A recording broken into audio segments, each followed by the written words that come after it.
Here's the stakes. In operating rooms and emergency wards, some patients hit clinical death markers. No effective heartbeat, no measurable breathing, EEGs that fade or flatten, then come back describing events that feel more real than waking life. Not fragments, but coherent sequences. Panoramic perception, dense life reviews, encounters that act intelligent, and a boundary with a choice. Some recount procedural details they weren't supposed to access. If the brain is the whole story, why is the experience organized? And why do some details line up with the environment? The standard answer sounds tidy. Anoxia, CO2 neurotransmitter storms. A stressed brain can hallucinate, true, but timing ruins the fit. Anoxia models predict degraded ordering, fractured imagery, and content reflecting random activation. Many NDEs present tight arcs, decision points, and recall that stays stable for decades. The thing most people miss. Hallucinations decay under scrutiny. These memories sharpen around structure. Life review, panoramic access, relational audit, a boundary, and return. It's not vibes. It's information architecture under stress. Let's raise the rigor. Doing this wrong makes us credulous. Doing it right forces a better model of consciousness. The mismatch is about information structure and timing. When exactly could an oxygen-starved cortex synthesize a crisp, cross-checked narrative? And why would the motif set be conserved across cultures while the costumes change? Here's the refrain. Consciousness is information processing embedded in larger correlation networks. Your brain is a write-heavy device, constantly broadcasting traces into the world, photons off your face, words in other minds, artifacts you create. In normal life, the self-model gates bandwidth. You experience a narrow stream. Under crisis, gating fails. The system stops writing fine-grained detail and briefly can access summaries tied to redundant correlations you've already broadcast. Hyperreal doesn't mean higher resolution. It means higher compression, delivered fast. So what are the anchors? The life review looks like accelerated indexing of high-signal events, the ones redundantly recorded across people and media. The tunnel and light feel like a jump from noisy local detail to a unified high-bandwidth summary, the way an interface would present state when write access fails. Panoramic perception reads like a switch from egocentric coordinates to a broader correlation graph. Entities. Often they function as retrieval patterns, permissions and context, rather than physics-breaking beings. That decodes structure without dismissing meaning. Let me show you how this presents. A patient flatlines. CPR begins. Clinically, minutes pass with little organized cortical activity. After resuscitation, the patient describes a missing crash cart attachment, a specific line a nurse said, and a defibrillator tone stepping twice before a third shock. They also recount a sequence. Separation, a surge into clarity, a review framed by how their choices affected others, then a boundary and a decision to return. Notes later confirm the attachment scramble, the phrasing, the shock sequence. This doesn't prove mind outside brain. It pressure tests hallucination with timing and structure. Random noise rarely yields low salience procedural hits alongside cohesive moral audits. Why would crisis improve coherence? Bandwidth. Memory is correlations, not snapshots. You don't store your life only in neurons. You store it redundantly by changing other systems. Crisis halts high-frequency writes and prioritizes a compressed, redundancy-weighted summary. That feels more real because it's distilled signal, not sensory clutter. It centers consequences because social redundancy stabilizes those correlations. Now here's where most people mess up. They leap from structured experience to neurons are irrelevant. Don't. Treat the brain as an interface tuned for daily tasks that under extreme conditions shifts modes. The self-model relaxes, the accessible correlation graph widens. Cultural overlays and post-event inflation happen. Beneath that, a skeleton repeats. Life review, panoramic access, relational audit, boundary, and choice. Strip the iconography, the compression pattern persists. Common mistakes if you're evaluating accounts. First, don't grant every claim detail.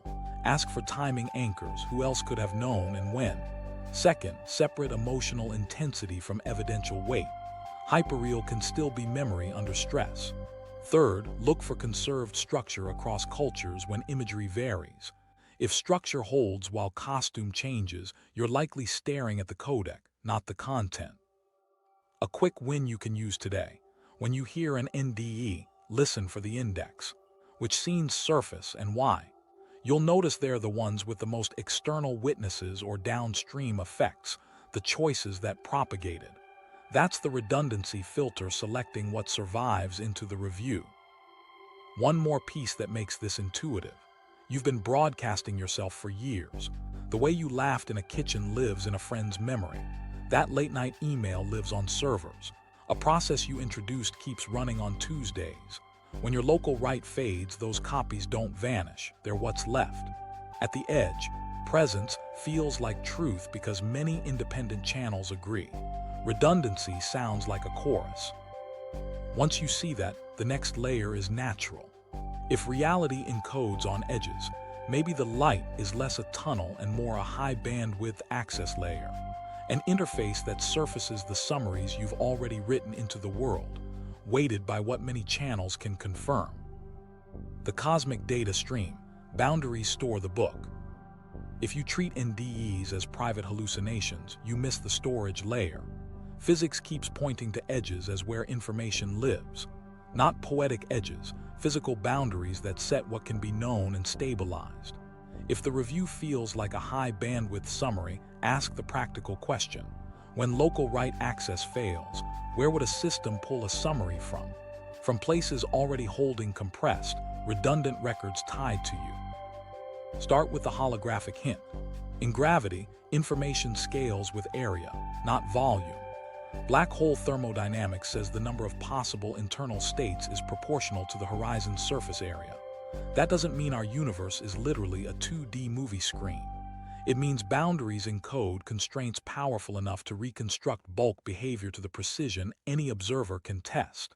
If bits scale with area, nature, S telling you where the ledger sits. Translate that to daily life.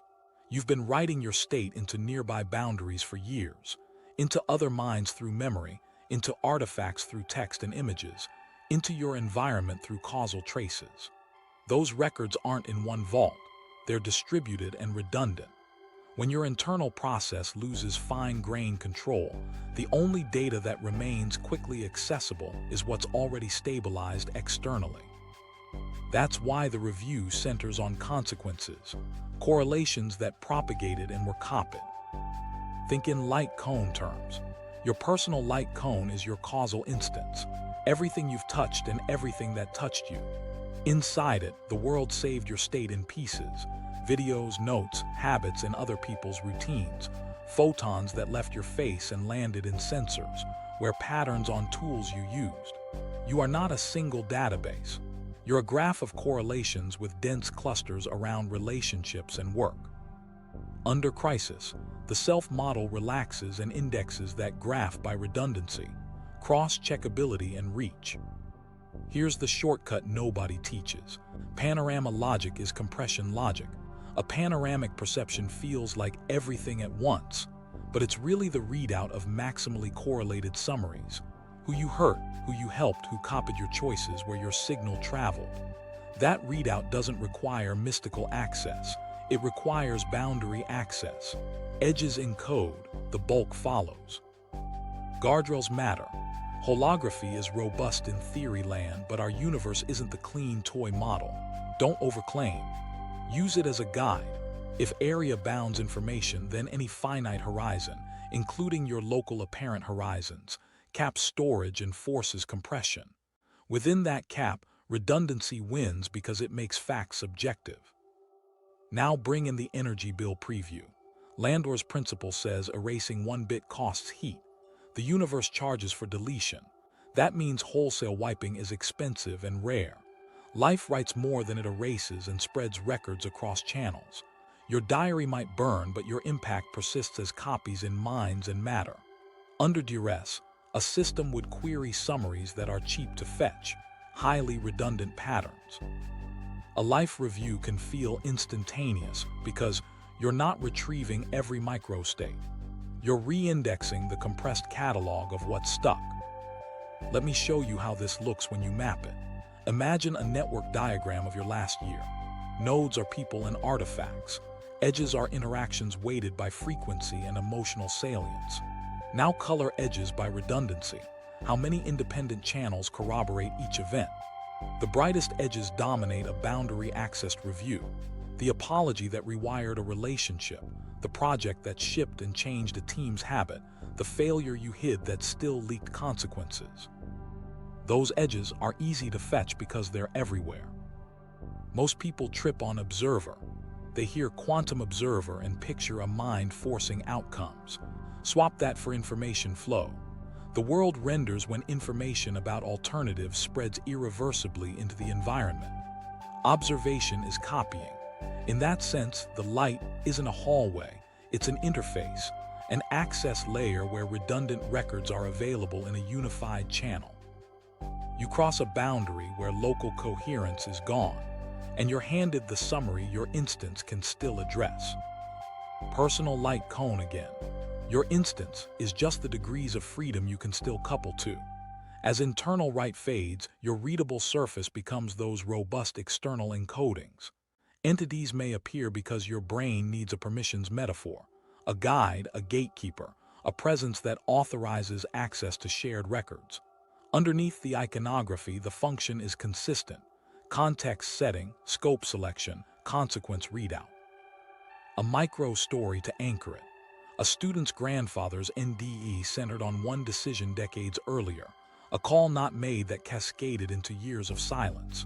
The review didn't replay breakfasts. It focused on that fork because it was the highest redundancy node. Many lives branched, many later stories referenced it. When they mapped who retold the story, how often and what choices followed, it clicked. Redundancy picked the highlight reel. 2 practical moves. First, when you hear an NDE, listen for redundancy. Which scenes have many independent witnesses or durable artifacts? Those will dominate. Second, if you want different scenes to survive your own review, start encoding them now. Speak publicly, document clearly, teach repeatably, and design behaviors others will copy because they're useful. If boundaries encode and redundancy drives access, then the sharpest context switch is obvious. Death, where decoherence spikes and the environment's records overwhelm the shrinking internal stream. That's where the observer story gets precise without mysticism. Interactions fix bases, horizons gate access, and the interface returns only what the ledger already can't forget.